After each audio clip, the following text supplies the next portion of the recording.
अस्सलाम वालेकुम जी। मैं हूं Abdur Rauf Khan, former Pakistan test and international cricket player. जैसा कि आप जानते हैं कि आजकल पाकिस्तान का जो दौरा ऑस्ट्रेलिया है वो काफ़ी ज़्यादा खबरों की जद में है। इसी हवाले से एक जो ऑस्ट्रेलिया के साबिक कैप्टन हैं रिकी पॉन्टिंग, उनका एक स्टेटमेंट सामने आया है। उन्होंने कहा कि मैंने लास्ट टाइम पे एक स्टेटमेंट दिया था कि पाकिस्तान ने जो ऑस्ट्रेलिया का टूर किया है उसमें पाकिस्तान की जो बॉलिंग अटैक था वो बहुत ज़्यादा पथेटिक था। मगर मैं उस वक्त रॉन्ग था, और जो इस टाइम पे पाकिस्तान की टीम सेलेक्ट की गई है दौरा ऑस्ट्रेलिया के लिए, और जो पाकिस्तान का बॉलिंग अटैक है वो उससे ज़्यादा मैंने बदतरीन बॉलिंग अटैक अपनी लाइफ में पाकिस्तान की किसी टीम का नहीं देखा। और अब इस हवाले से बात करते हैं कि देखें कि रिकी पॉन्टिंग का ये बयान, इसमें कितनी हकीकत है और कितना इसमें फसाना है। अगर रियलिटी वाइज देखा जाए तो मेरा ख्याल है कि रिकी पॉन्टिंग बिल्कुल दुरुस्त कह रहे हैं, क्योंकि जिस तरीके से पाकिस्तान क्रिकेट को चलाया जा रहा है काफ़ी अरसे से, और पाकिस्तान की क्रिकेट काफ़ी अरसे से एक रोलिंग स्टोन बनी हुई है। ना इसमें कुछ कोई चेयरमैन पक्का आता है, कोई पिछले एक साल से यहाँ पर मैनेजमेंट कमेटी चल रही है और मुख्तलिफ जो चेयरमैन हैं वो बदले जा रहे हैं, और उसके बाद उनके जो डिसीजंस हैं वो भी वैसे ही आ रहे हैं। इसमें जो पाकिस्तान की परफॉर्मेंस है, जो इसमें आप लास्ट एशिया कप देखें, वर्ल्ड कप देखें, बहुत ही नाक़िस रही है। और फिर सोने पे सुहागा ये कि उसी टीम को दोबारा कैरी ऑन किया जा रहा है कि जिसकी नाक़िस परफॉर्मेंस का सिलसिला काफ़ी अरसे से जारी है। और ना सिर्फ एशिया कप बल्कि और वर्ल्ड कप, बल्कि इससे पहले अगर आप पाकिस्तान की ऑस्ट्रेलिया के ख़िलाफ़ होम सीरीज़ उठाएं, न्यूजीलैंड के ख़िलाफ़ देखें, या पाकिस्तान की इंग्लैंड के ख़िलाफ़ अगर आप सीरीज़ का जायज़ा लें, तो उसमें भी कोई इतनी पाकिस्तान की जो परफॉर्मेंस थी वो कोई इतनी ज़्यादा अच्छी नहीं रही थी। मगर बजाय कि किसी नए लड़के को चांस देने के, उसी टीम को दोबारा दौरा ऑस्ट्रेलिया पर भेजा जा रहा है, जिसमें आप देखें कि बाबर आजम की कोई इतनी अच्छी परफॉर्मेंस नहीं थी वर्ल्ड कप में। उसके बाद इमाम उल हक ने कोई परफॉर्मेंस नहीं दी है। अबरार को वहाँ पर ज़रूर टीम के साथ ट्रैवलिंग रिज़र्व के तौर पर रखा गया, मगर उसको कोई मैच वहाँ पर नहीं खिलाया गया। उसके अलावा आप शाहीन अफरीदी, जो कि इस टूर्नामेंट में स्ट्रगल कर रहे हैं, इंजरी के बाद कंटिन्यूसली स्ट्रगल कर रहे हैं, वो एक ऐसे बॉलर हैं कि जो लीड कर रहे हैं पाकिस्तान की जो बॉलिंग अटैक है उसको फ्रंट से। मगर जो मैंने देखा है, जो मेरी ऑब्जर्वेशन है एज ए फास्ट बॉलर, तो मेरा ख्याल है कि लेगामेंट इंजरी के बाद उनके लिए लॉन्ग फार्मेट में खेलना और परफॉर्म करना ये काफ़ी ज़्यादा मुश्किल होगा। उनके साथ जो दूसरे जूनियर बॉलर्स पाकिस्तान टीम में इंडक्ट किए गए हैं, उसमें खुर्रम शहजाद को साथ रखा गया है, और एक और सरप्राइज इंक्लूजन हुई है जो ऑलराउंडर फ़हीम अशरफ है, जिनको एशिया कप में काफ़ी अरसे के बाद फ्राम नो वेयर पाकिस्तान की टीम में लाया गया, मगर वो कोई ऐसी परफॉर्मेंस नहीं दे सके।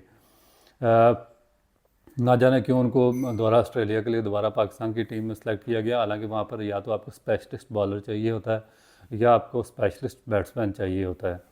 फिर अगर आप जो तीसरे बॉलर हैं उसमें हसन अली को अगर देखें, तो उनकी भी ये जो लास्ट वर्ल्ड कप हुआ उसमें जो हमारे चीफ सेलेक्टर थे इंजमाम उल हक साहब, उन्होंने कहा था कि उनकी जो परफॉर्मेंस है वो इतनी अच्छी नहीं है, मगर उनको सीनियरिटी का एज दिया गया और वो बड़े सीनियर बॉलर्स हैं, इस वजह से उनको पाकिस्तान का जो बॉलिंग अटैक है उसको स्ट्रेंथन करने के लिए पाकिस्तान की टीम के साथ रखा गया है। मगर वो भी वहाँ पर कोई पूरे मैचेस भी खेलने में नाकाम रहे, और ना ही उनकी बॉलिंग में कोई ऐसी चीज़ नज़र आई है कि वो इम्प्रेस करते, बल्कि जो उनकी पेस थी वो भी ग्रेजुअली नीचे आ चुकी है, जिस तरह कि शाहीन अफरीदी के केस में हुआ। हसन अली भी अब 120 से 125 के दरमियान में बॉलिंग करते हैं। उसके अलावा मुझे पाकिस्तान की टीम में कोई ऐसा प्रॉमिसिंग बॉलर नज़र नहीं आ रहा, क्योंकि जो स्पिन बॉलिंग का शोबा था पाकिस्तान का, वो एशिया का वर्ल्ड कप में कंटिन्यूसली वो सफ़र करता रहा। और अब दौरा ऑस्ट्रेलिया के कैंप में उन दो स्पिनर्स को ज़रूर साथ रखा गया, मगर टीम में सेलेक्ट नहीं किया गया। तो क्या अबरार अहमद ऑस्ट्रेलिया में कोई इम्पैक्ट क्रिएट करने में कामयाब होंगे, ये तो टाइम ही बताएगा।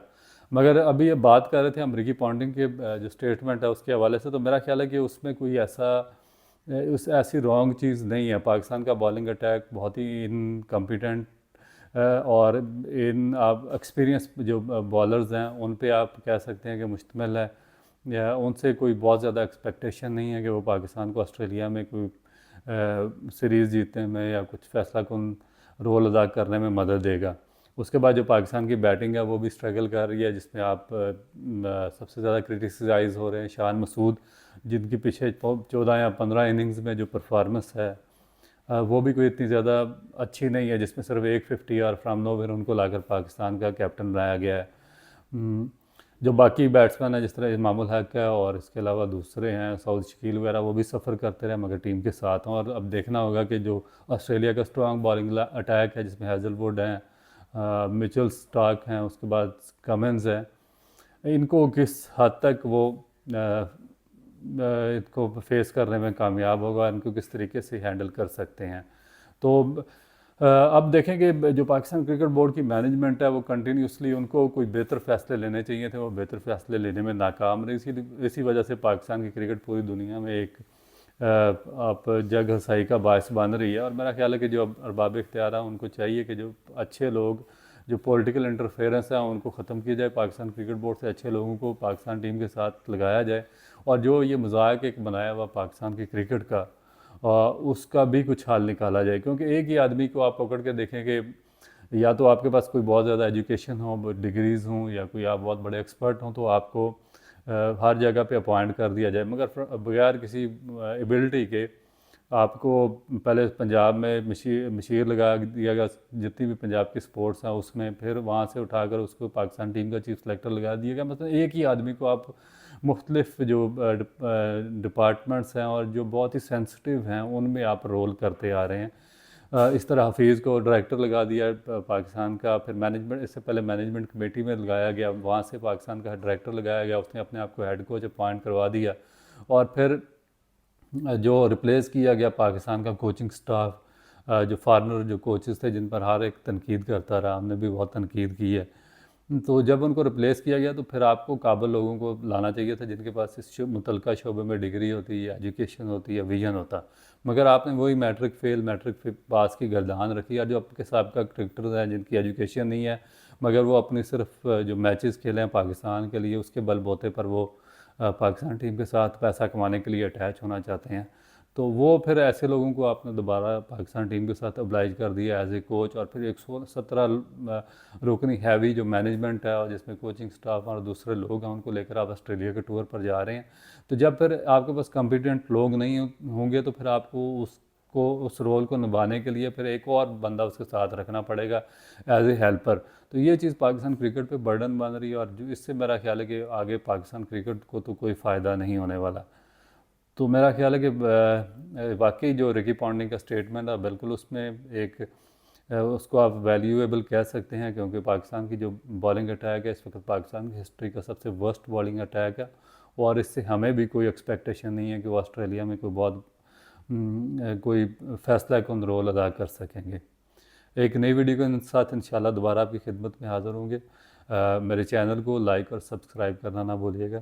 Thank you very much.